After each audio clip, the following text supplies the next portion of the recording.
This is the heartbeat of human services, a peek into the inspiring stories of our community and all things DHS. Join us.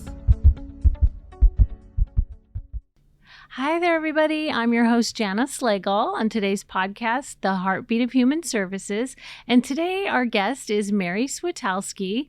She's a Social Service Supervisor here at DHS, and she has a vision for inspiring hope for a better life. And we are here to talk about her program today. So welcome, Mary. Thank you, Jana. It's my pleasure to be here.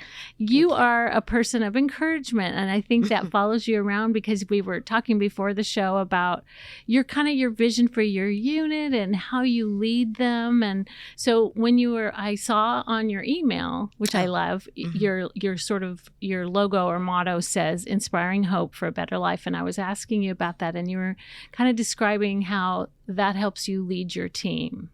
Yes. So, as a supervisor, in supervisor training, they taught us that when a team knows the vision of their supervisor, it's easier for them to know what the supervisor needs and how the supervisor wants them to interact with the people that we serve. And so as a welfare to work supervisor, also CalLearn supervisor, I feel that people that are within our program need hope, and they need this hope to reach the goals that they have, and to believe in themselves that they can get there. So when I was working through trying to decide a vision statement, I decided that my vision for my unit is that each worker within my unit works with a person in order to inspire hope within each individual. So foster their dreams and help them to move forward and still hope. Things can change. Things can change for them, and things can change for their children. I love that. And I bet that really, even in your staff, that encourages them each day, that they feel that their hopes and dreams are alive too. So I think that's a great work environment. I sure hope so. Yeah. No, I mean, I think I try. That's important. It's a good leadership, the way that you're leading. And so you mentioned this a little bit too, but the program we're going to talk about is the one that you were able to get a couple of grants for. Yes. But before I talk about that, tell us what CalLearn is. So CalLearn is a program for pregnant and parenting teenagers that have not yet graduated from high school and are receiving cash assistance. So the goal of CalLearn is to get these parenting teens a high school diploma. That's all we're working towards, is getting them that high school diploma. So we do that through very frequent contact with the youth, a lot of motivation, because these are youth who are parents. And, being a teenager is rough. Mm-hmm. We've all been there. And being a parenting teenager sets you on a whole new level, because you're still a kid, right? But you're also a mom. Mm-hmm. How do you balance that out? How do you still get to go to the mall with your friends, go to the movies, things like that? You still have the fun and be the kid that you are. So it's definitely challenging, but it's very rewarding, because the youth are so inspiring. They've been through a lot, and they're still moving forward. They're going to school, and we're not looking for kids that are going to be valedictorians. We just want them to graduate. And and reach their dreams. Mm-hmm. So, and CalLearn is a state program, right? Yes. So every county has one. Yes. Is that right? Okay. Mm-hmm. And I know our department's been involved with this for a long time, and it's really important to us to make sure teens graduate. Absolutely. It's very important. And so with that, there's some grants around here that you saw, right? One through Dignity Health, you noticed, and it was designed for families or something like that, right? What was the grant's goal when you saw the grant?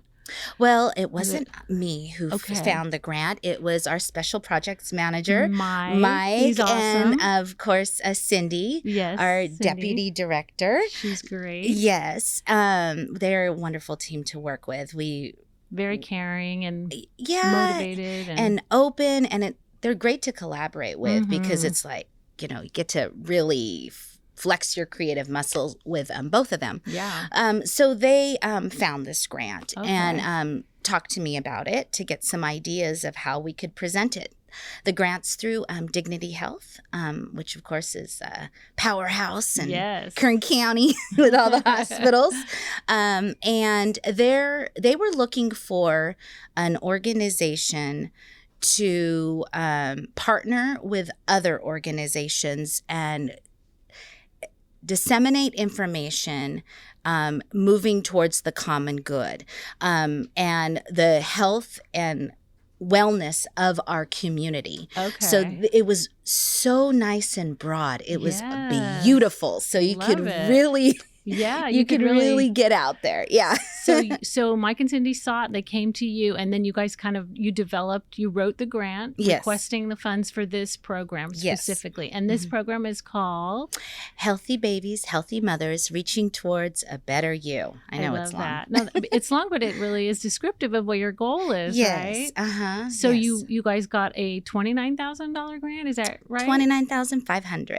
That's wonderful. And so I remember when the grant was approved and you were trying to put a year schedule of speakers together. Mm-hmm. And so we're now in May. Did you start in January or when did you We start? did. You started We're in going to go January? for the entire calendar year. Okay. Mhm. So tell us a couple of your speakers that you've had so far. Well, I'll tell you about two that were Okay. really popular with the girls. So, of course, we're working with parenting teens, so we really have to get their interest to get them Right. in. Because this isn't mandatory. This is optional for them. No, Okay, this is got it. optional for these Okay. girls. So, what do teenage girls like? Skincare. Skincare. There you go. So, and that is within Dignity Health's parameters, healthy It's skin. important. Yeah. So we got a licensed esthetician to come in and teach the girls about skin health, protecting them from skin cancer, skin health for their baby. And then what they really, really loved, she taught them how to do their own facial. So they learned how to do an at-home facial, and the girls were all about it. And for the gift, so with each session, we have a self-esteem building component. We have a guest speaker. We do a shared meal, and then we have a gift. So for the gift for our esthetician session, they received all like a full package of Aveeno products. So they could Nice. still continue to do skincare and take care of their skin at home. So that was a hit. And then our second one that I felt was a huge hit was when we had our own wonderful public health nurses here at DHS. We partnered They with are them. wonderful, yes. They are wonderful. So they came in and they talked to our girls about feeding your baby. So they talked about breastfeeding and stuff. But what was wonderful, I felt, was the nurses stayed with us after their presentation and they shared a meal. And so each nurse sat at a table with about 3 or 4 girls, and it gave the girls, these are teenagers. They're not, they're Yeah. people are, when you're young, you're shy. Right. But if a nurse is sitting at a table with you, you're going to engage. Yeah. And there was so much conversation going on. There was Aw. so much questions being answered, and it was just such a healthy, positive flow of information, I felt like, for these young mothers. And I was very warmed. And we are going to be partnering with them a couple more times during this grant because they are just awesome. They do. They know so much, don't they? Yeah, I'm amazed at their knowledge. And I think it's so cool that you have a meal together because you really bond with people when you eat with them, don't you? There's something about Absolutely. sharing a meal together that, you open up a little more and it feels like a family. It sounds like what you're kind of putting together a little supportive family structure. That really is something that I'm dreaming towards. I'm dreaming that the youth that are in CalLearn right now are, we have some youth, they just kind of ignore us. But we do have some girls that they're active with their social worker. They come to these events. I want to build a CalLearn community that would be almost envied by other counties, where our girls do have like a family, like they're their own club of girls. One thing that my CalLearn social workers, which I have 2 CalLearn social workers, and they're so committed and devoted to their the girls in the program, and they enlighten me every day about, Mary, this is how it really is. But one of the things that they say to me, and I know it's true, is that these girls, once you're a parenting teen, your friends are gone. Your friends are going to dances, they're going out on dates, they're going to the movies, and you're home with a baby. And that's really hard. And these girls, especially with our pandemic, these girls, they need, I want to have friendships. I want these girls to develop friendships with one another, so they can have another parenting team that they can talk to and relate with. So I'm very hopeful for that. I would really like that to happen. That's so important. Like when you were saying, and the statistics show that, teenagers, as long as they have some supportive person in their life that can be there for even things like Thanksgiving, Christmas, and show traditions and, model things like that, it really does help their future, doesn't it? It really sets them up for success. I hope so. And I think so. And, I'm hoping that this could happen at was it our last? I can't quite recall, but one of the youth that was there, one of my social workers saw this. I didn't witness it myself, but she was crying just quietly because she was so happy to be with other young girls that are like her. Wow. And we try to make the sessions very social. Community building. That's another. It's information, great. Yeah. Community building, friendships. Like you said, that's why it's important for us to share a meal. I feel like a big part of mentoring is just time and listening. Right. And so we try to keep You're modeling, and you're doing that like with the nurses. Those nurses, they're so knowledgeable on so many different things, and the people that you are having speak are people that they can look up to and learn from, and I think that's so great. And maybe even have a job in the future in some area that maybe they're listening to. So and I know that you do have one coming up soon. So these are once a month, right? Yes, once a month, and they're 2 hours long, or 4 to 6. 4 to 6. And so do the people that are in CalWorks find out about it through their social workers? Is that how it works? Okay. And then they sign up for it through that process, right? Yeah. Okay. So if someone is listening and they are CalWorks and they are maybe a pregnant and parenting teen, would they just contact their social worker? Their CalLearn social worker. So they would have to have a CalLearn worker. Okay. All right. And so then they would just say, hey, I'm interested in this program. And then they'd get more information. Okay. Absolutely. Well, we want to put some on our website too, so people can, learn about it, because it's such a great program. I'm your host, Allison, and I'm interrupting today's podcast to highlight our ongoing job openings at DHS. DHS is recruiting driven individuals who are interested in beginning their county careers. We are continuously hiring for the following positions: Human Services Technician and Social Service Worker. Apply online today at kerncounty.com under the Careers tab. Thank you for listening, and now back to the podcast. Mary, in addition to the first grant you got from Dignity, was there another grant too that you were able to get? Yes, we just were awarded, yay! A second grant, and this one is through the Women and Girls Fund. And this grant, we haven't started it yet. We're going to be starting in July. Again, I'm really excited about this one. So the goal of this grant is to, again, dream. So we are going to work with these young girls to figure out what their employment goal is, and help them to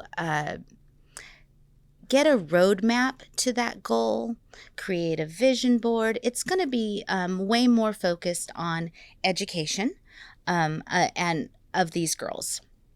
So past high school. But one of the things that I wanted to do in this grant is, sometimes when you're a teenager, you have lofty dreams.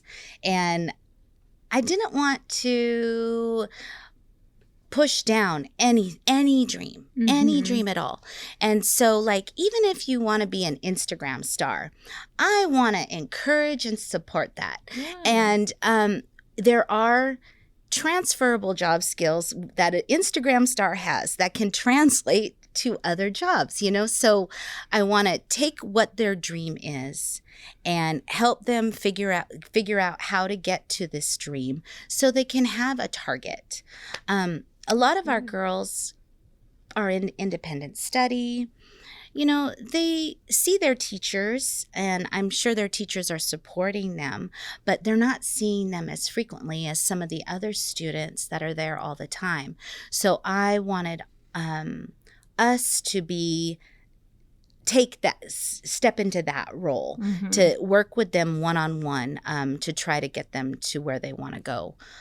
Also, if you're in CalLearn, that means your parents are low income. Okay. And so their parents might not have the time to figure out what's, how to define the steps to get to this goal. So that's what we're going to be doing in that grant. That's what you're going to do with that grant. And so, lots of mentoring. Okay. And I love the vision board idea. I think that is so powerful to have it on a piece of paper or on a board. When you see it, it becomes more real, doesn't it? Absolutely. And you just remind yourself, that's where I want to go. And so if someone says, I want to be an airline pilot or something, then you would try to get them on the path to talk to somebody and find out about the education they needed or whatever their dream is. Yeah. That is so good. And just work through the steps. Airline pilots have a high school diploma. Right. So first, the diploma's the first thing. Yes. High school diploma. Absolutely. Airline pilots probably have a driver's license. Let's work on that driver's license, Good. And you can, there's these baby steps. So I also supervise the Now Workshops program, which is workshops for our welfare to work people. And, we have one on SMART goals, and, if we can just break things down just like we do in SMART goals, the kids can hopefully get to where they want to be. Right. And then the idea thinking is, when the parents get their goals and dreams met, their kids are watching that, right? And they're learning to do the same. So hopefully that generation is even going to have more than they did, right? You're really affecting generational change. Yeah. This program is. Well, can I share something? Yeah. So we have one of our youth in our program, and she's been in our program for quite a while because if you're a parenting teen, you can be in this program all, as soon as you become a mother. So we've known her for a really long time, even before the pandemic, and she always participates. She's a great young woman. We all really care for her, but I was so pleased. So her baby is 4, and she was telling me the last time I saw her that she's getting her baby ready for preschool.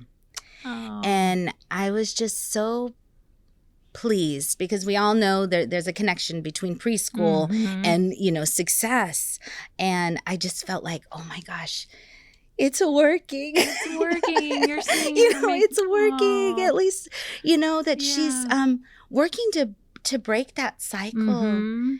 She's getting him started for he's not kindergarten, he's preschool. Right.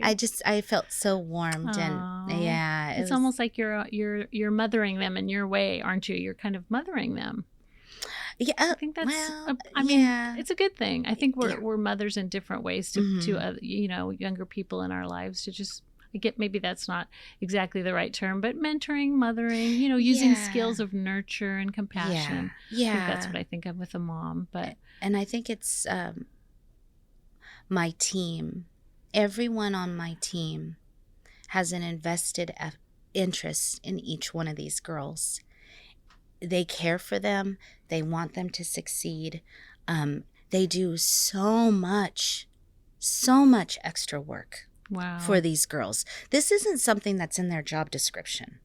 This is something that they're choosing to do because they care and they have a passion for helping change these young girls' lives. I feel like the reason that these programs are successful is because of my team. Not, okay, I have a little idea and I throw it out on paper. But they facilitate it. They make the connections. They're the ones that really bring the success of this program.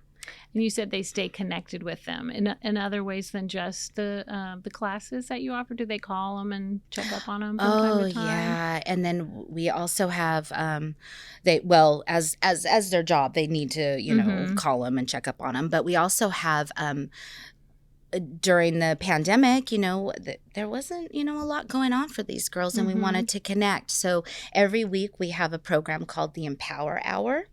And it's on Thursday afternoons. And that's where we have a lot of the girls who go to Healthy Babies Healthy Moms also go to Empower Hour, meet with them once a week. And we just talk about different subjects. Like recently, you'll like this topic, Jana. We talked about learning to drive, but we incorporated in there not leaving your baby in a car. Yes, and we talked to them all about Caitlin's Law and stuff like that. That's so good. And so we're trying to also just build more community, more friendships, more trusting adults that can be in these girls' lives, more people that they can lean on and reach out to. So that happens every Thursday. So you're breaking barriers because not everybody can trust government agencies, right? But they're looking at you more like a person instead of an agency, which is huge. That's what I'm hearing. We're hoping, yeah. So when they graduate high school, do you guys have some sort of a ceremony or any kind of a graduation kind of a thing? Or do you do something like that? Or Well, this year we're actually planning on doing something. So, of course, doing something costs money. Sure. So with the blessing of our executive team, we sell candy bars and potato chips all year and a soda pop all year round to raise money. And so this year we're doing something pretty small. We're anticipating about 10 youth graduating from high school this year. So we're going to have a pizza party at Pizzaville next month. And just, something small, something like a family would do. Your kid graduates from high school and you have a little party. Have a little party, go get pizza, and we're allowing them to invite whoever they want to invite. So that could be, baby's dad, that could be their best friend, that could be mom. So with any luck, we'll have a good turnout, and this one's just going to be super chill. We're going to just eat pizza, have a good time, and maybe I'll do a little speech because I like to talk, but it'd be small, and and give them a certificate or something like that. Just to honor their success. Yeah. That's so important to honor each little step of success. So yeah, absolutely. Especially when you've are a parenting teen and you went through a pandemic. Yeah. Got to celebrate it. We got to congratulate ourselves for all these little steps, don't we? Yeah, absolutely. So you have the rest of the year, you have one each month, a speaker each month. Is there one you're looking forward to at all that's coming up? Well, this month we are partnering with the Bakersfield Pregnancy Center. Oh, I love that. And they are going to be talking about sexually transmitted infections. But obviously that's kind of gloomy subject. So in order to lighten it up, we decided to have a tea party theme. So we're having a tea party. We're going to be having, sandwiches and macaroons. Nice. Did I say that? Yeah. Those are yummy. Yeah. And we're also doing like gloves and little hats so cute. And so they'll come in and talk about that. That's going to happen the 31st. And one of our big gifts, which I think is going to be a hit, is we're giving them pair of tennis shoes. Oh, nice. New tennis shoes for attending. That's great. Yeah. I love that, turning something like that into, discussion. It's so important to talk about STDs and safety in that area and how to keep your kids safe and all of those kind of topics. So really, you're doing a great job, Mary. Thank you. It's very encouraging to hear you and your team's heartbeat for the kids that you're helping. And you're changing the statistics by getting them graduate, encouraging them to graduate, incentivizing them, teaching them things. So we're so proud of you guys for all your work and just the grants that you're getting to do this work. Thank you. So is there anything lastly that you would like to share? I just want to thank you for the opportunity to share about Healthy Babies, Healthy Moms, and I hope we're able to build that community, like I was saying, a CalLearn community. Community is so important. Yeah. Yeah, and so we're going to put some information on our website about CalLearn, a little bit more than we have now, and just a little bit more about your program so people can learn more about it. So thank you so much for being our guest today, Mary. Thank you, Jana. It was my pleasure. All right, we'll see you next time.